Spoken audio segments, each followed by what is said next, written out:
Hello guys, good morning. So update tayo guys sa panglabing isang hukay namin. So dito tayo sa area. So bali dito guys. Dito ang tinarget namin. Tingnan mo yung lupa guys. Halos parehas yung mga laki ng backpin nila. Parang sa Bisaya pa inayag. Yan ang klase ng lupa. Lupa kunti tapos dapanas na dinurog. Yan parehos talaga ang mga size ng dinurog na palanas. Parang ginamitan ng sa Bisaya is ayagan. So dito guys, ito yung guys, panglabing isang butas namin. Dito namin i-clearing. So yan guys, sapatos na paa.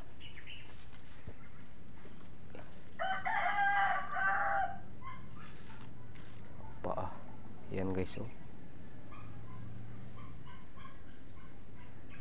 one step direction. So dito tayo aapak papuntang taas. So dyan butas yan, marker, code 8 yan. So dito, so paa siya guys.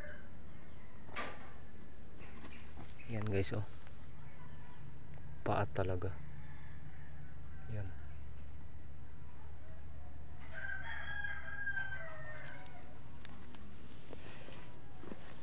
Paglayuan natin guys, ang hitsura niyan,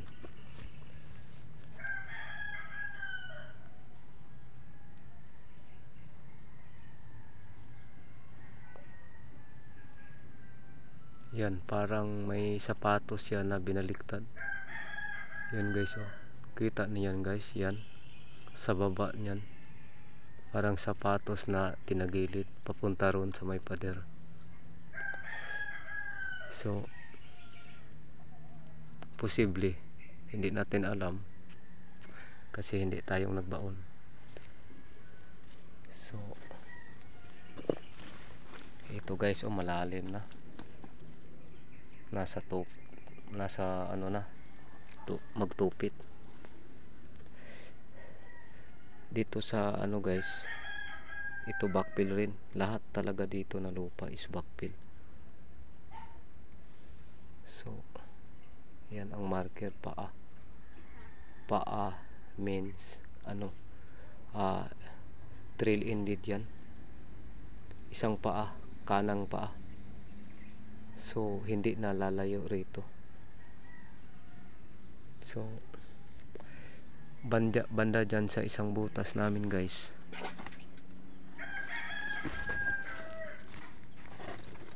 dyan may tubig na. Sa ilalim yan, sa 9 feet under, nakatama kami ng dyan, yung poison. Kaya tayo mga ka-TH, ingat lang kayo sa pagtisdig, lalo na kung dapanas na layout nila. Meron talagang poison. Kahit giveaway yan, meron talagang poison basta binaon sa medyo malalim-lalim. Ang dito guys is 9 feet. So bali sinilsil namin, bali 6 na pi. So pagdating namin sa 9 feet dyan, maitim na, carbon na. Ang tunog dyan pag nabasag mo yung bali carbon, para siyang hiniwa na kawayan. Yan ang klase ng tunog. Kaparehos rin talaga siya ng tunog ng yung carbon, yung sa Bisaya is bagol na inuling. Pag pinutol mo, ganyan ang tunog niya.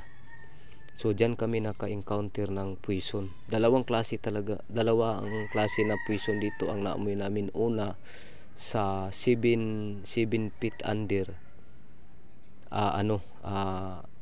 amoy daw ni. So lalabas kami mahigit mga 5 minutes bago nawala. So bumalik naman kami.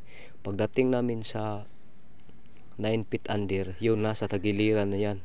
Kasi ang tagiliran na yan, ang marker yan sa taas, nag-iisang bato na bilog na kulay gray. So kulay gray siya guys, ganito kalaki guys oh. Yan, ganito kalaki, kulay gray.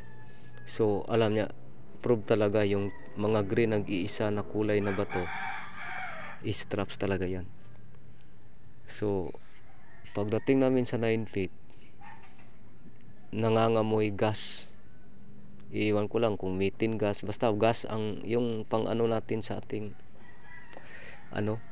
nilagay sa mga sa probinsya, yung sa may sa Bisaya isuga, buron.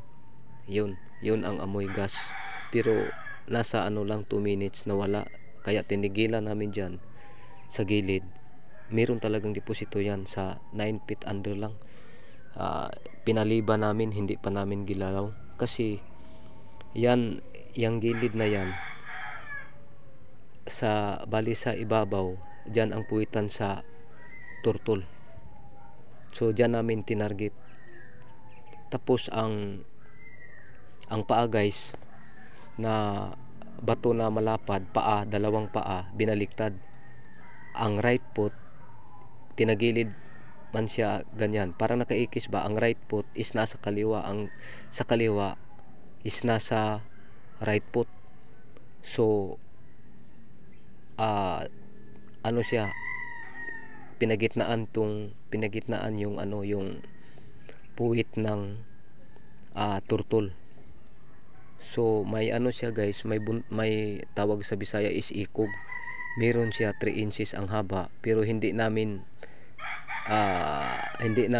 kami nagpalayo roon. Under lang talaga kasi nakaikis kasi yung yung marker na paa.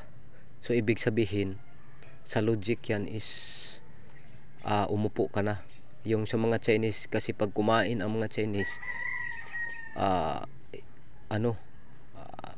upo yan, walang walang nasa floor lang. So nakaikis yung yung bali paa. Yan, tinarget namin is meron talagang deposito niyan isa. Pero dito meron ring isa dito. Dalawang deposito rito guys. Ang niya, ang gap lang niya sa deposito diyan. Galing tayo diyan sa ilalim, nasa 3 meters lang. 3 meters. Dito ang deposito nito is nasa side daw. So malaki pang trabaho nito guys. Is malalim pa yung backfill nila. So item talaga. Marami kaming nakuhang marker dito guys sa ilalim sa sa 3 feet under na backfill dito. Marami. So hindi talaga malinis ang marker nila guys kasi dapanas sa katagalan ng panahon. Dito talaga guys hindi mo talaga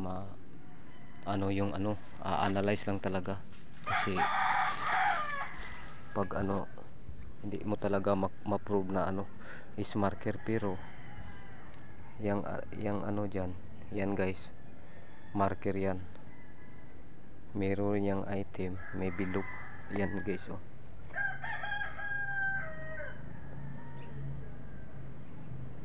Yan bilog yan guys, yan oh. Kita nyo guys, yan bilog yan, item yan. So tapos dito rin guys sa angkor na yan, sa pinaka harap niya, yung sa Bisaya is dughan. Meron din yang isa dito. Iniska namin sa yung tawag dito, nagpa-scan kami ng kaibigan namin. Hindi ko nakita yung niya, yung anong klaseng scanner yon. Basta may bilog ang pinaka plate niya. So dito malakas ang detection dito hanggang 13 sagad talaga kasi yung daw doon ang sa mga metal is 6 to 7 lang mga ordinary na metal, pero pag lumampas na ng 13 sagad, gold na yun. Meron talagang baon dito, kaso lang medyo malalim-lalim guys. Butas ka pa ng dapanas. So banda dyan, iwan ko lang kung meron pa, kasi hindi kami basta maka-scan dito kasi mabahay na, merong mga tao rito na so mahirap. Ito yung guys, hagdanan. So bababa tayo guys. Yan.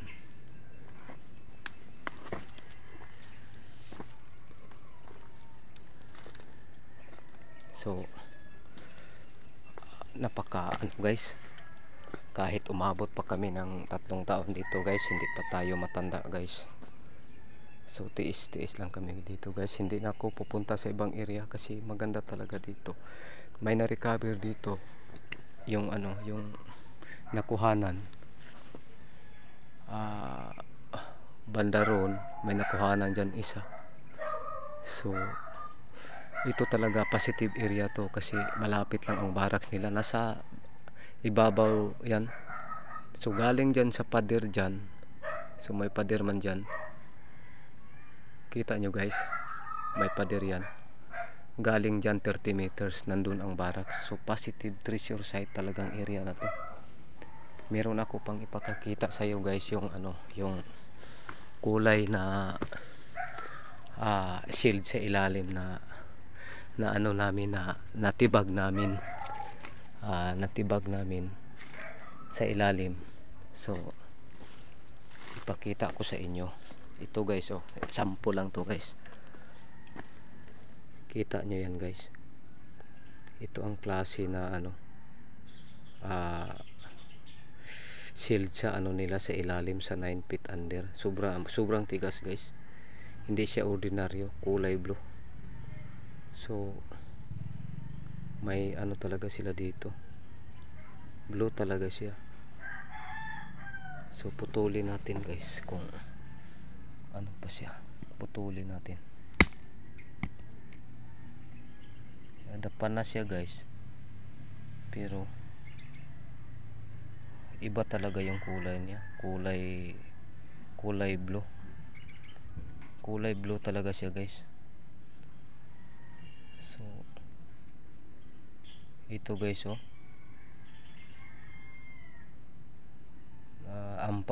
ampaw style siya guys. Ito guys, yung puti na yan is shield na dinuro pang patigas, tapos nilagyan nila ng chemical.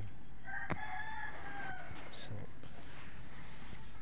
napakagandang dito guys, area guys. Yan guys, yung mga bato na yan guys is yan, dapanas yan. Ito magtataka tayo sinong nagbasag-basag na mga tao rito na naman to. Yan lang kalaki ang mga bato guys, sa ilalim nakariprap. Imposible mangyari kasi anong unang panahon sapa to. So ganyan mga malalaking pero maangat mo sa isang tao lang kasi riprap nga yan guys. Puro halos yung mga bato na yan. So hanggang dito lang po guys, salamat po sa panonood, God bless.